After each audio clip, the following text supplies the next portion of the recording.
Bem-vindo aqui para mais um vídeo onde nós vamos conversar sobre duas empresas, o IRB Brasil RE e a CEMIG. Vamos falar sobre dividendos que foram anunciados e mais um lucro crescendo. Uma empresa nós temos na carteira, o IRB, e a outra nós não temos. No dia de hoje, além disso, eu estou inaugurando um novo equipamento, acabei de comprar e está ali no cantinho. Então, eu tinha três, então agora são quatro equipamentos, só que eu tinha um equipamento que o som, embora ele tivesse uma capacidade de processamento muito boa da imagem, uma capacidade de processador bastante significativo, a parte de processamento do som, por alguma razão que eu desconheço, ele gerava muita distorção. Então isso aí me levou a ter que comprar um equipamento novo. Depois até vou falar em outro vídeo o que implica essas compras de equipamento e o que seria um possível imposto sobre valor agregado nesse equipamento para você ver as distorções que nós temos no país. Bom, mas dito isso, eu espero que você tenha gostado do novo som. Até gostaria que você comentasse como é que está em relação a outros vídeos que nós fizemos aqui no canal, justamente para que eu tenha um feedback sobre a questão do som. Mas indo direto aqui ao assunto, que é o que interessa, vamos falar então um pouco sobre IRB Brasil RE e CEMIG. Inicialmente, vamos falar aqui sobre a CEMIG.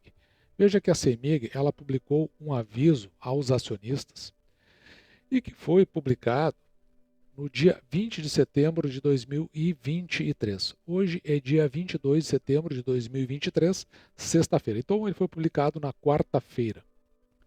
Nesse documento, a companhia anuncia juros sobre capital próprio e veja que a companhia ela ainda diz que vai pagar aqui 417 milhões. O que vai dar em termos brutos, esse aqui é o valor bruto, quase 19 centavos por ação. Lembrando que esse é o valor bruto, você ainda precisa aplicar sobre ele o desconto do imposto de renda que fica retido na fonte, isso na hipótese de você ser acionista da CEMIG. Para chegarmos ao valor líquido, basta multiplicarmos o valor anunciado por ação e multiplicarmos por 0,85, então o valor líquido a ser pago será de 16 centavos. Lembrando, então, que hoje é dia 22 de setembro de 2023, se você quiser fazer jus a ganhar esses proventos, você precisa ter ações no final do pregão, no dia 25 de nove de 2023, hoje é sexta-feira, portanto, você ainda pode comprar ação hoje e comprar na segunda-feira. Quando fizer o fechamento de todo o pregão, inclusive no aftermarket, serão contabilizados aqueles acionistas e esses aí farão direito. A partir do segundo dia, se você adquirir a ação, você não terá direito a esses proventos. Aqui tem um aspecto interessante. Veja aqui, com relação à data do pagamento, elas irão acontecer em duas parcelas. A primeira dessas parcelas vai acontecer até o dia 30 de junho de 2024. Portanto, a primeira parcela será paga em algum momento do primeiro semestre de 2024. E a segunda parcela será paga até o dia 30 de dezembro de 2024. Portanto, deixa eu mudar um pouquinho. Portanto, se você tiver ações da companhia, você irá receber no segundo semestre. Então será paga uma parcela no primeiro semestre, outra no segundo semestre, sem que haja ainda uma data definida. Lembrando que a CEMIG ela já havia feito anúncio de proventos. Veja que para o ano de 2023 aqui nós temos perto de 50 centavos já anunciados. E desses 50 centavos, todos eles, inclusive para com a Datacom aqui, né, do ano de 2023, mas alguns com pagamento para o ano de 2024. E agora ela faz um novo anúncio, então, portanto, nós teríamos que somar esses 50, esses quase 19 centavos, o que iria para 69 centavos aproximadamente em proventos. E mesmo com esse anúncio de proventos, a companhia aqui indo para perto de 70 centavos, aliás, anunciados, ainda fica longe da nossa projeção de R$ 1,08.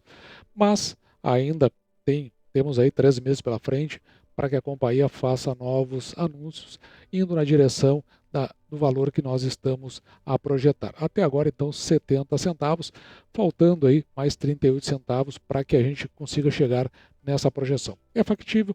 Me parece que sim. E no caso de se confirmar, veja, a companhia, então, ela chega aqui a um dividend yield de 8,63%, que fica bem acima daqueles 6% que nós procuramos. E a outra parte do nosso vídeo veio a partir aqui dessa informação do InfoMoney. Veja que o IRB, Brasil RE, ele faz uma reversão de prejuízo, segundo essa reportagem, e ele acaba lucrando agora em julho, conforme eu vou mostrar a seguir no seu demonstrativo mensal, 23 milhões, frente a prejuízos que a companhia teve no passado. E ainda assim, nesse mês de julho, os prêmios ficaram em 1,13 bilhões, frente a 1,35 bilhões em comparação ao mesmo mês do ano passado. Veja que há uma queda, eu já vou falar um pouquinho sobre isso, mas era algo que já se estava esperando. Essa reportagem ela foi publicada no dia de hoje e foi feita então pelo InfoMoney.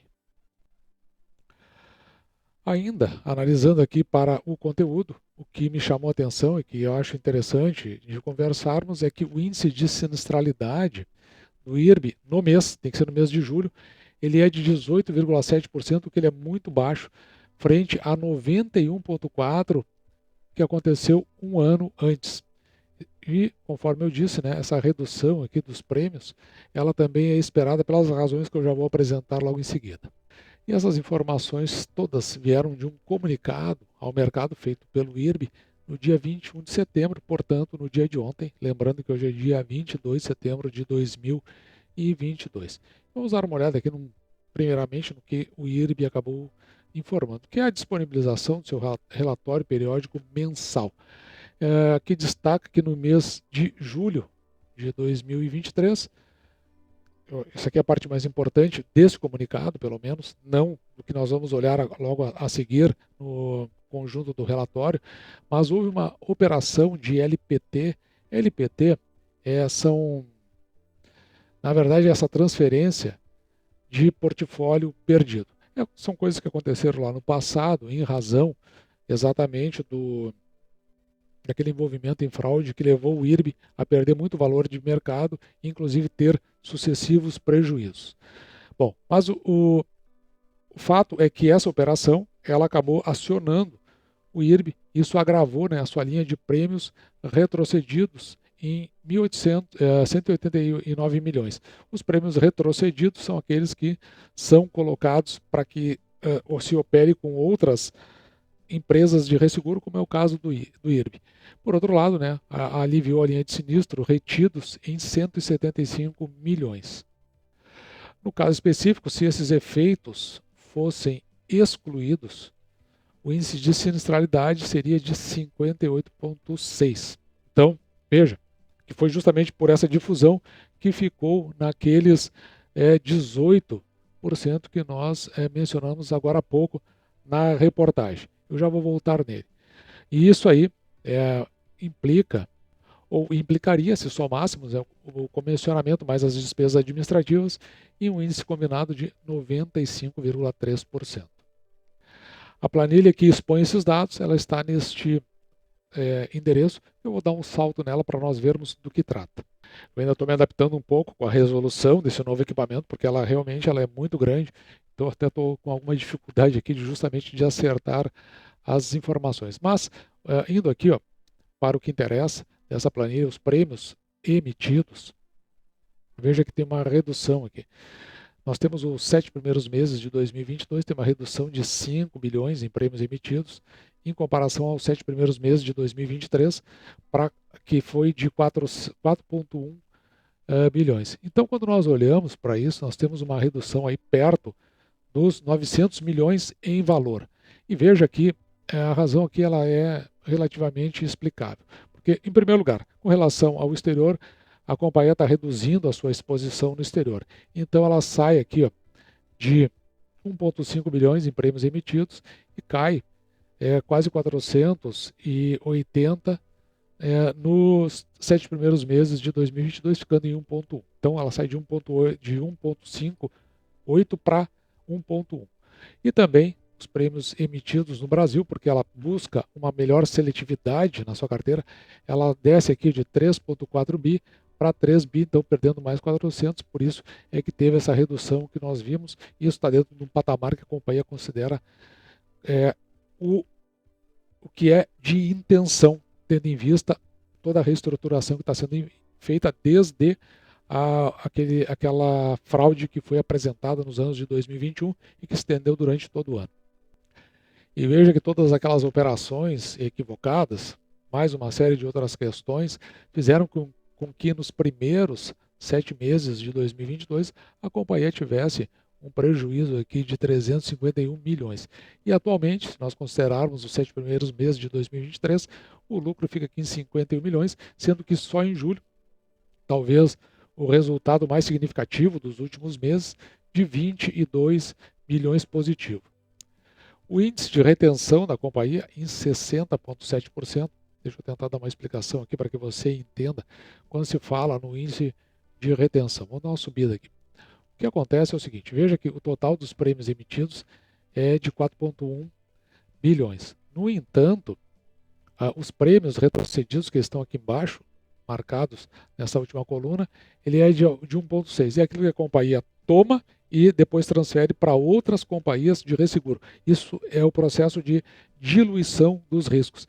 Então, esse valor aqui vai representar aproximadamente 30% de todo o valor que foi obtido em termos de prêmios. Por isso que quando nós olhamos aqui, se 30% está passando para outras companhias, o índice de retenção está acima disso, aqui então ele fica nos 60%. Então veja que ao passo que fica com 60%, o índice de retrocessão, que são aqueles valores transmitidos, ele fica aqui em 39%. Na verdade, quase 40%, eu tinha falado em 30%, quase 49%. Tem alguns números que são bastante interessantes, como por exemplo, aqui, ó, dê uma olhada no índice de sinistralidade. No mês de julho ficou em 18,7, aquilo que estava na reportagem, enquanto que no mês de julho do ano passado tinha ficado em 91,4. E as razões, então a gente já começa a desvendar a partir dessa exposição.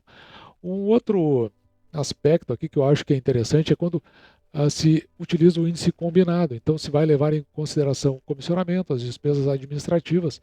O primeiro índice combinado, ele quanto menor, melhor, ele foi no mês de julho 99,7, enquanto ele tinha sido de 125% no mesmo mês do ano passado. Só que no ano ele está em 109.